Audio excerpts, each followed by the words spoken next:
Acosta.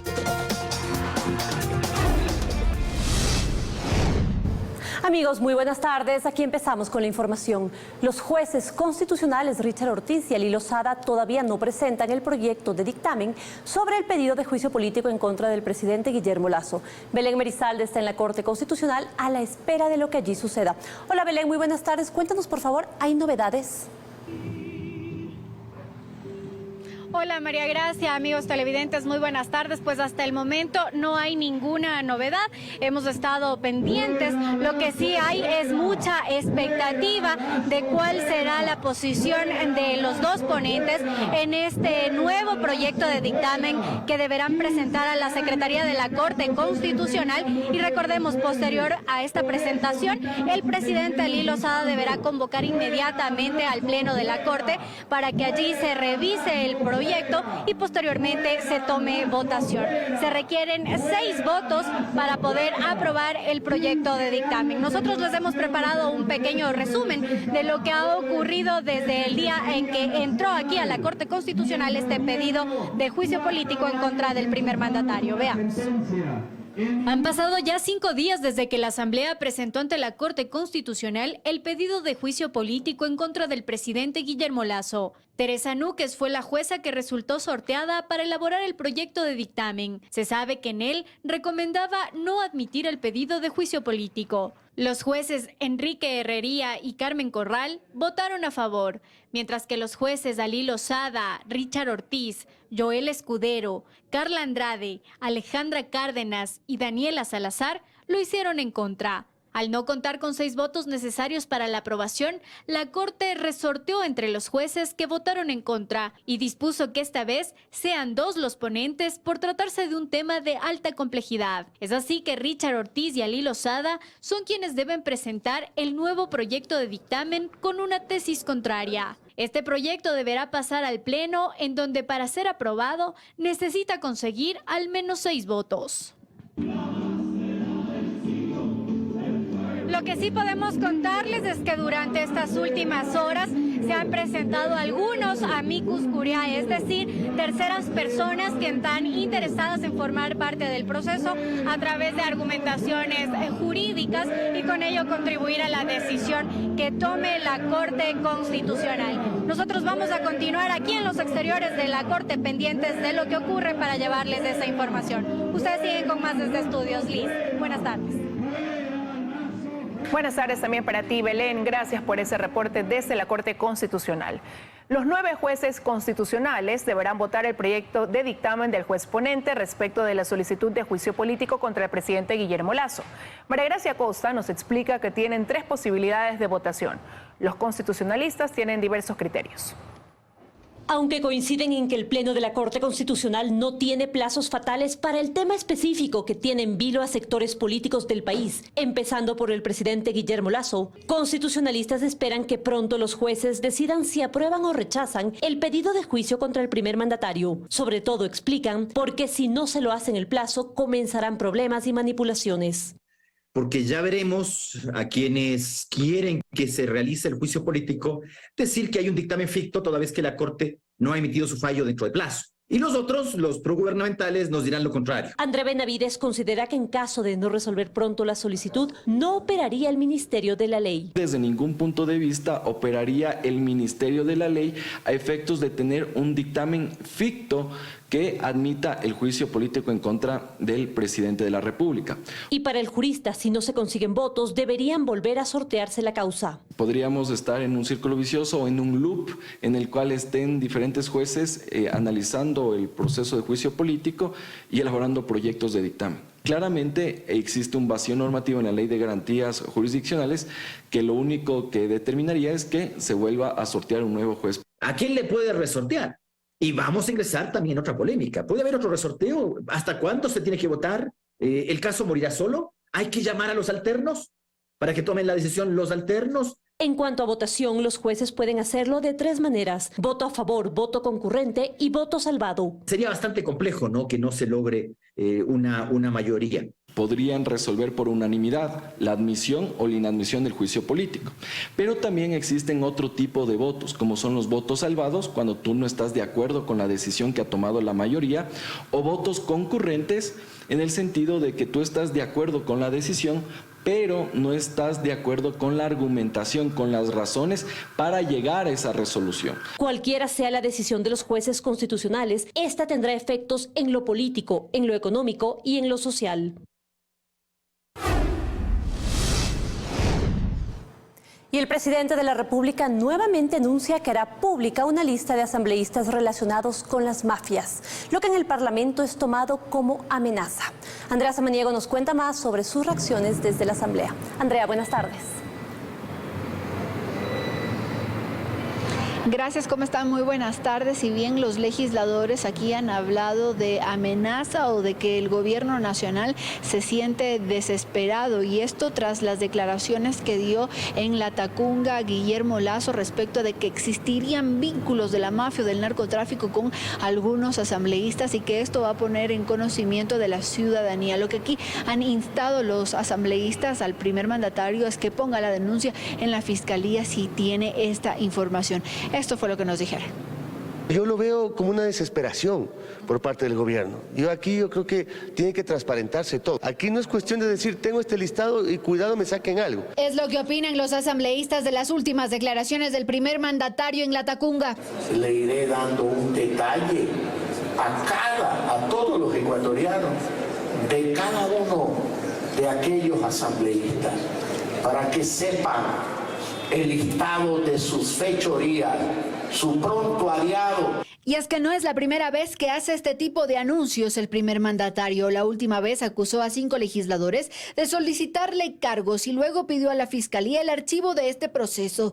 Pero ahora creen que es como una amenaza de cara a un eventual juicio político en su contra. No necesitamos más confrontación, más presidentes o un presidente que trata de amenazar para poder evitar una posible censura y destitución, sino un presidente que haga las cosas como le corresponden. Él está en la obligación de denunciar en la Fiscalía General del Estado, o ahora también se va a quedar calladito y no va a decir nada un año, como pasó cuando le denunciaron que había corrupción en las empresas públicas. Del lado oficialista dicen que esta es una información que maneja netamente el presidente y que no tiene nada que ver con lo que deberá decidir la Corte Constitucional. Será el presidente de la República quien se pronuncie en los próximos días. Entiendo que él tiene esa información, justamente en ese sentido deberá presentar las acciones correspondientes. Él lo barajará en qué momento lo va a anunciar y con todas las evidencias del caso, desde luego, pero nada tiene que ver con lo que está pasando en la Corte Constitucional. Aunque algunos mencionan que si se da el juicio político, es allí en donde el primer mandatario deberá informar sobre los vínculos de los legisladores. Me gustaría que aquí el presidente dé respuestas, como también de los nombres de los asambleístas inmersos, no solamente en esos, yo creo que en todos los actos de corrupción, si hay chantajes, si hay presiones, si hay pedidos de canonjías, de carguitos. Sin embargo, sobre el juicio político aún no se conoce nada, pero de darse ya se ha anunciado que Guillermo Lasso acudiría al Parlamento a defenderse. Y bueno, aquí hay mucha expectativa sobre lo que decida la Corte Constitucional respecto de esta solicitud de juicio político. Nosotros estaremos pendientes de lo que aquí se genere. Ustedes tienen más noticias. Muy buenas tardes. Muy buenas tardes, Andrea. Muchísimas gracias por la información. Amigos, es momento de cambiar de tema. Ahora vamos a revisar qué pasa con la tragedia en Alausí.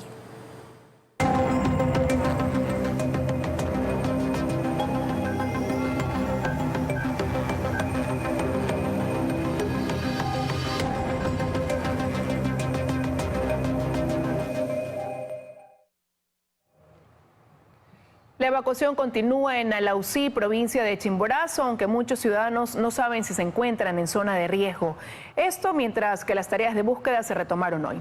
Dayana Morroy está con nosotros para darnos más información. Hola Dayana, me imagino también el clima, las lluvias, complica la situación de búsqueda. Sí, exactamente eso, Liz y amigos. Pero hay dos realidades que causa el clima. Si bien las tareas de búsqueda reiniciaron con esta complicación y el mal tiempo suspendió los trabajos la tarde de este martes, la lluvia a su vez permitió que la tierra ceda y por la noche se encontraron 3 cuerpos más, con lo que la cifra de fallecidos sube a 12. Hay 5 niños entre estas personas fallecidas. Aunque, como decían, hay algo de desconcierto entre los que siguen a la UCI. Nadie sabe con certeza si está bajo una zona de riesgo o no. Desde la Secretaría de Gestión de Riesgos emitieron ya un comunicado y aseguran que se va a instalar un punto de información para que todos estén completamente informados. Aquí tenemos nuestro recorrido de hoy. Veamos.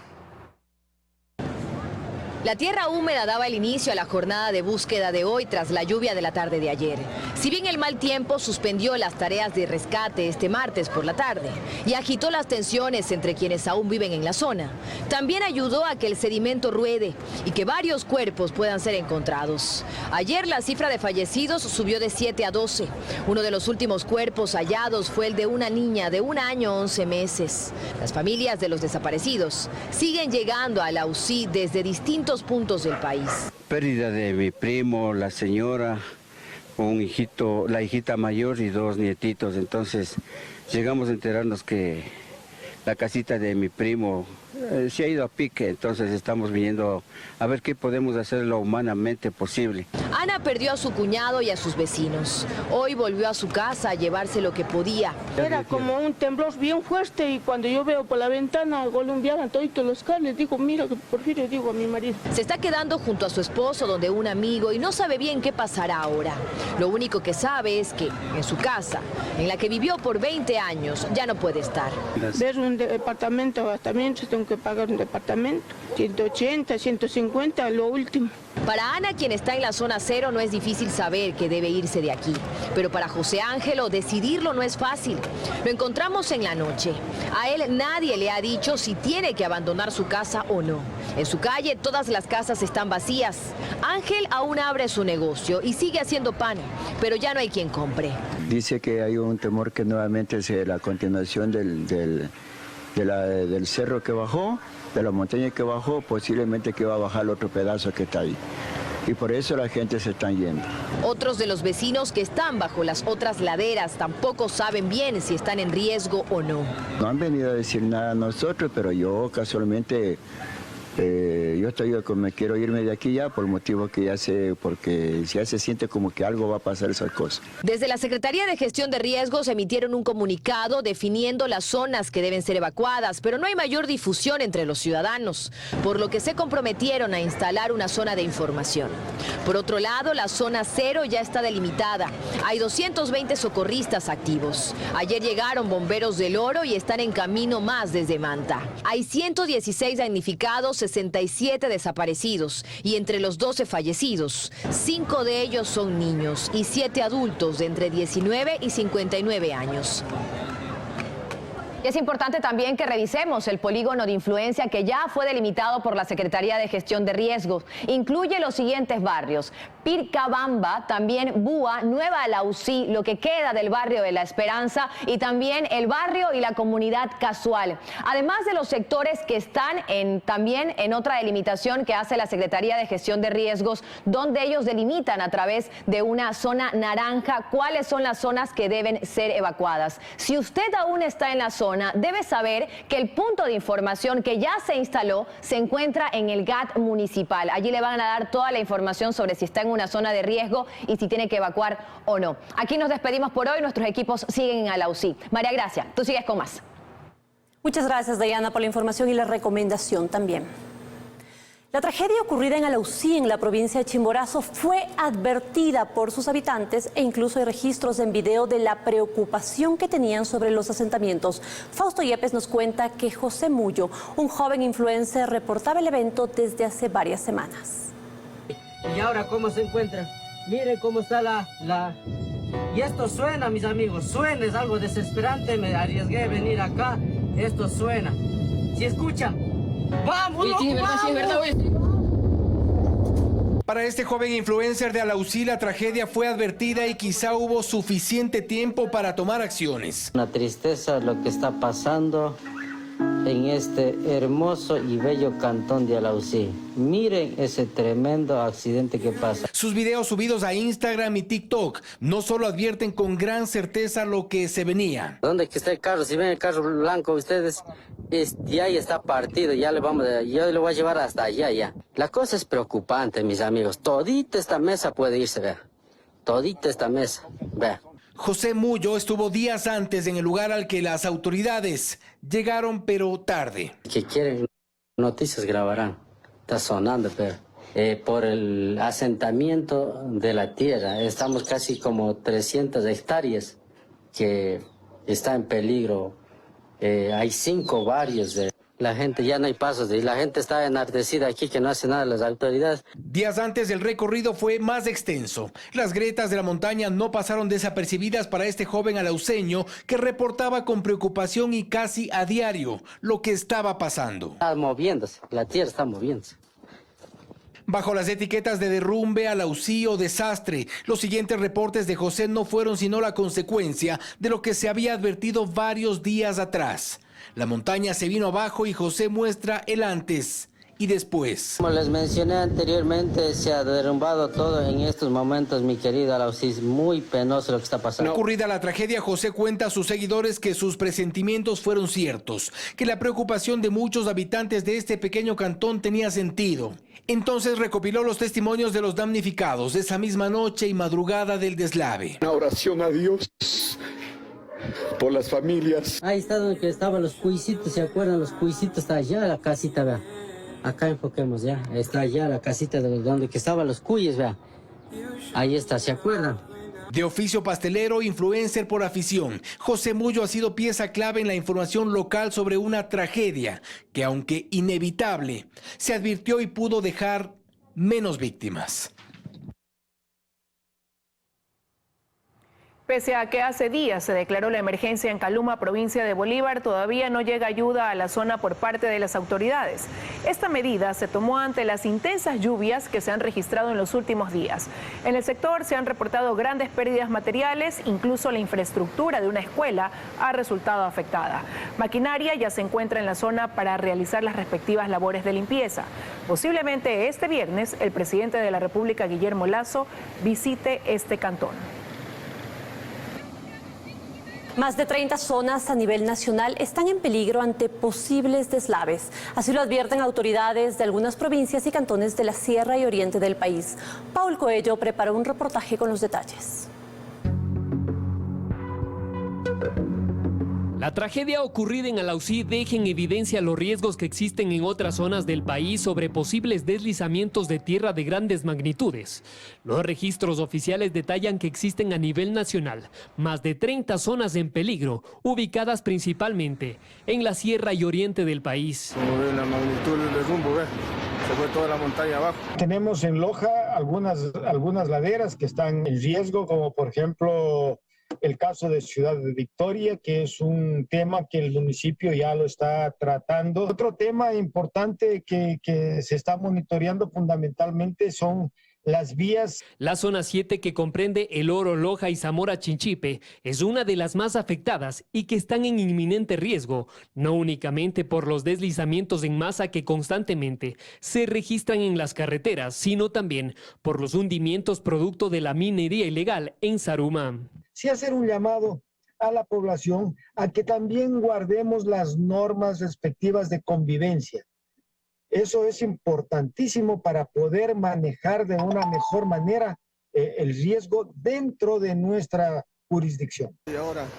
Otra de las zonas en riesgo es en el Chaco. Aquí se encuentra la erosión más grande del país, que es Piedra Fina, donde se realizan trabajos desde el 2020. Sin embargo, a lo largo de la vía que conecta las provincias de Pichincha y Napo, existen otras amenazas que ponen en riesgo a varios pueblos. Tena, Baeza, 24, Loreto, Coca, realmente las vías, los puentes se encuentran en muy mal estado. Y eso ha sido considerado y en las reuniones ha sido comentado, ha sido advertido al Ministerio de Obras Públicas quiénes son, que tienen la rectoría, ya que son vías de carácter nacional cuya responsabilidad están sobre ellos. Aquí, a pesar de que existe un estado de emergencia, las autoridades gubernamentales aún no destinan el dinero ofrecido para el traslado y la evacuación de algunos pueblos que están en peligro. Los recursos para la intervención, como por ejemplo para la evacuación de las poblaciones de San Luis, San Carlos, y El Salado, realmente aspiramos que también de parte del gobierno nacional se puedan proveer hacia la municipalidad para la adquisición de los terrenos. Situación similar ocurre en la parroquia de Manuel Cornejo Astorga, conocida como Tandapi, donde varias comunidades están incomunicadas por la caída de puentes y deslaves que han tapado algunas vías e incluso quebradas que están desbordadas.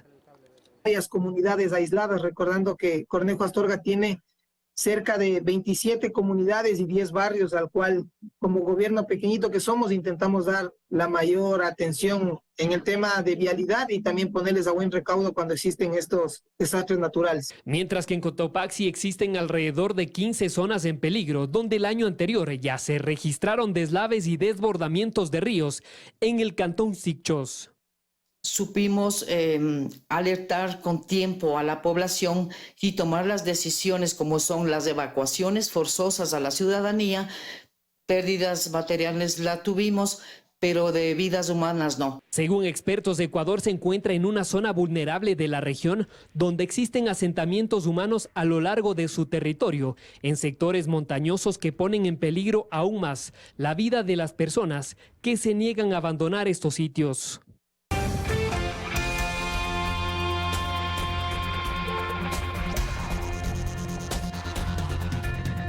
...24 horas... Se retransmite en Quito por EXA 92.5 FM. Una radio de la cadena Democracia. Radio La Red 102.1 y Sucesos 101.7 FM. RTP Radio 96.5 FM en Guayas y Santa Elena. 98.7 FM en El Oro. Forever Music 92.5 FM en Guayas y Santa Elena. Y la 100.1 FM en Cuenca.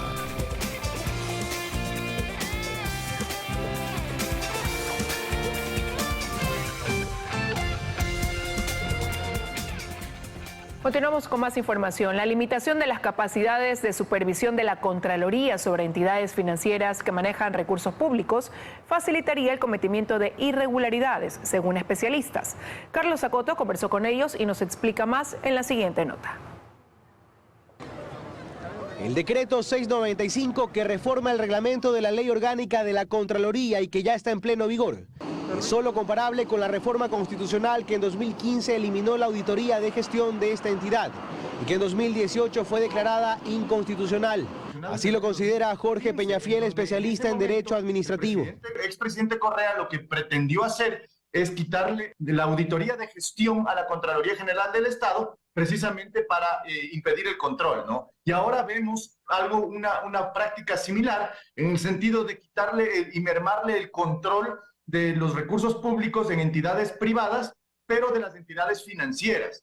El decreto determina que el control de las entidades financieras que tengan la mitad o más de recursos públicos, así como las compañías privadas de seguros que tengan participación accionaria del Estado, pase a ser exclusivo de la Superintendencia de Bancos y de Compañías respectivamente, cuyos titulares son seleccionados de ternas enviadas por el Ejecutivo. Asunto que no puede pasar desapercibido, dice Segundo Camino, del Observatorio Económico de Políticas Públicas. No es un tema solo del gobierno actual, es un tema de poder, más poder que le estamos dando al Ejecutivo para poder hacer y deshacer lo que sea con los fondos públicos en empresas aseguradoras que tengan capital público, empresas societarias que tengan capital público y también bancos que tengan capital público como la CFN, Banecuador, BIES, entre otros. Ambos consideran grave que se limite las capacidades de control de la entidad, encargada de determinar responsabilidades civiles y penales. Sí son importantes porque se evalúan los elementos técnicos que requiere la Fiscalía para que pueda establecer la responsabilidad y formular cargos eventualmente, ¿no? Vamos a tener ya claramente y directamente la apertura total a la posibilidad de cometer cualquier acción ilícita. Ya se han dado indicios de posibles actos de corrupción y estos posibles actos de corrupción, dado que la Contraloría ya no puede fiscalizar el uso y el destino de esos fondos públicos, pues claramente la probabilidad de que vuelva a ocurrir es más elevada. La Contraloría demandaría la inconstitucionalidad del decreto. Es decir, el tema podría terminar entre las no pocas demandas de este tipo que esperan un pronunciamiento de la Corte Constitucional.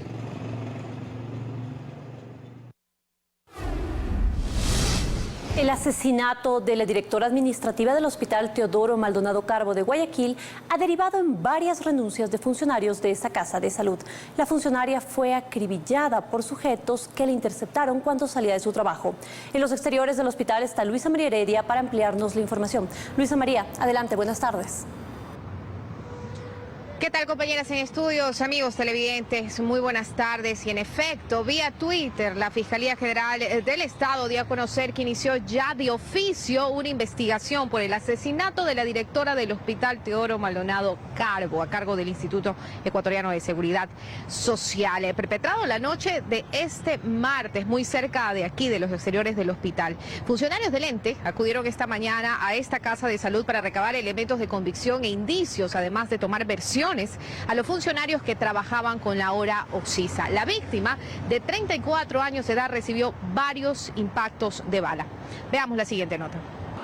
Ocurrió cerca de las 21 horas de este 28 de marzo. Natalie López Borja, directora administrativa del Hospital del IES Teodoro Maldonado Carbo, fue acribillada por sicarios en la avenida 25 de Julio, sector de la Pradera Sur de Guayaquil. La mujer de 34 años se dirigía a su casa tras cumplir su jornada de trabajo, cuando, según informes preliminares, fue interceptada en su vehículo por dos sujetos armados que iban en una motocicleta y que le propinaron alrededor de 10 disparos. Nos reportaron y avanzamos y verificamos esta situación. Nuestros equipos del eje investigativo se encuentran ya trabajando, están procesando la información para tratar de identificar tanto a los causantes y cuál fue el motivo de este hecho. La directiva del instituto confirmó el asesinato de López a través de un breve comunicado. Rechazamos este hecho violento que cegó la vida de una brillante profesional que entregó todo su conocimiento en beneficio de la seguridad social, dice también el texto. Extraoficialmente se conoció que a raíz del crimen una docena de funcionarios del hospital han renunciado de manera irrevocable a su cargo. El pasado 10 de febrero, el gerente de este hospital, Francisco Pérez, fue víctima de un intento de secuestro cuando llegaba a su domicilio en el norte de Guayaquil. Un día antes, ex trabajadores de una compañía que prestaba el servicio de limpieza exigieron con plantones que terminaron en daños materiales y agresiones. El pago de 3 años de salarios y la terminación del contrato. Están las imágenes, son delincuentes, como no han podido con esta administración, lo que han estado acostumbrados a sobornar o a amedrentar a los directivos a punta de amenazas. Lo que desean ahora es desestabilizar para que haya un cambio de administración. Ya en agosto de 2022, el funcionario había presentado una denuncia por intimidación justo un mes después de haber asumido el cargo. En julio, en cambio, una doctora del hospital recibió varios impactos de bala cuando estaba parada justo en los exteriores de la casa asistencial. Y algo similar pasó con una pareja que sufrió un atentado en un predio de Samanes y a quienes luego se identificó como proveedores del mismo hospital.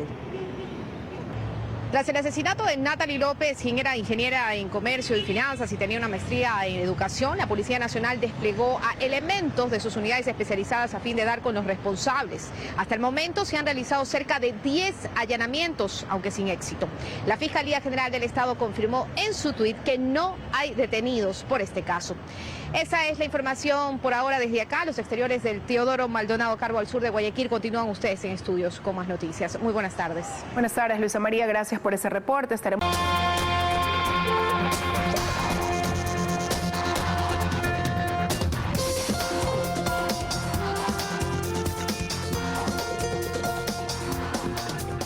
Más noticias. La decisión de Petroecuador de declarar desierto el concurso para apagar los mecheros de la Amazonía provocó que la empresa Amazontec, la única que se presentó a licitación, presentara una acción de protección en contra de Petroecuador. La defensa del estatal cuestiona los verdaderos intereses de la empresa.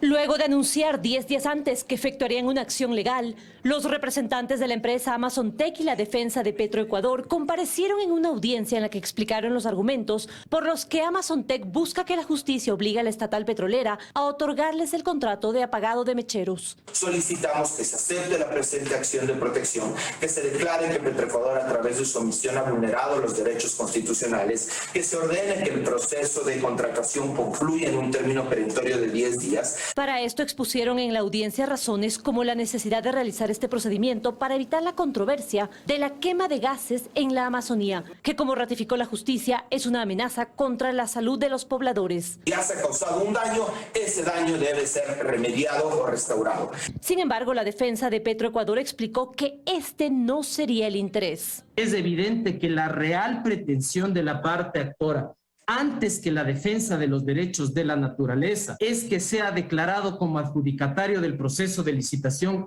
Son intereses que no se encuentran jurídicamente protegidos y que corresponden a situaciones de hecho más que a situaciones de derecho.